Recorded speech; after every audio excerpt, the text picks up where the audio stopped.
The scene opens with the low hum of an engine.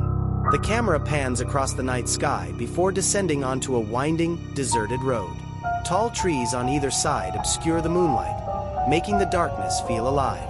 A man in his late 30s, Michael, is driving through an isolated road surrounded by dense forest.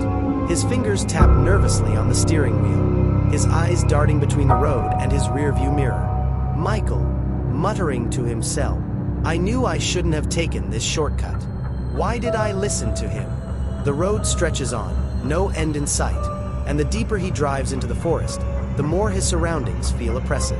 Every so often, the branches seem to shift, almost as if they're reaching for him. The camera zooms in on Michael's hands tightening around the steering wheel. The engine hum is suddenly interrupted by a strange thud. He glances in the rearview mirror, but there's nothing, only darkness. He presses harder on the gas. His heart begins to race. Suddenly, out of the corner of his eye, a figure flickers behind the car, barely visible in the dim rearview mirror. A cold shiver runs down his spine, but when he looks again, it's gone. Michael, whispering to himself, No, it's just my imagination. I'm alone." The tension builds as Michael turns on the radio to drown out his thoughts. Static fills the car for a moment before an old, crackling voice emerges. "Radio, you shouldn't be out here. You're not alone." Michael's eyes widen. His hand shakes as he turns the knob, trying to change the station. The static only grows louder, blending with the noise outside, until the radio abruptly cuts off. Silence. Michael, what the hell? He glances at the road again, but now, the trees look different, twisted, deformed, as if they've moved closer to the road.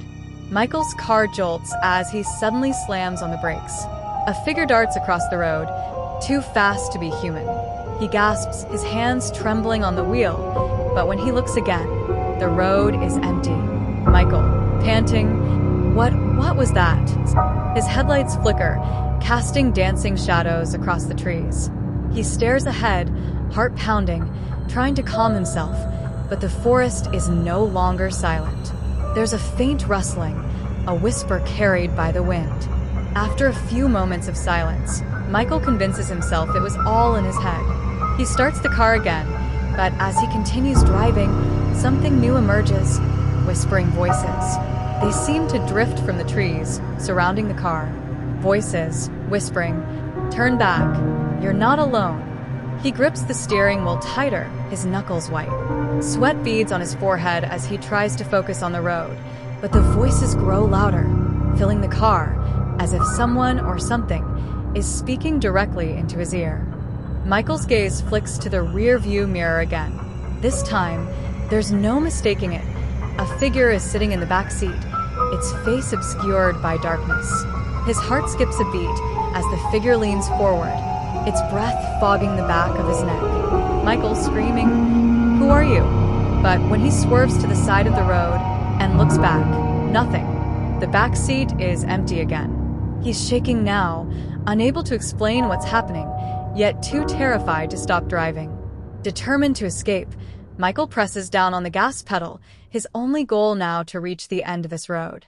But no matter how fast he drives, the road stretches on endlessly, the trees closing in around him. Worse, the car's controls stop responding, the brakes won't work, and the steering wheel locks in place. Michael, frantically twisting the wheel, no, this can't be happening. He's trapped, a prisoner in his own car, as it races uncontrollably down the seemingly infinite road. Determined to escape, Michael presses down on the gas pedal, his only goal now to reach the end of this road.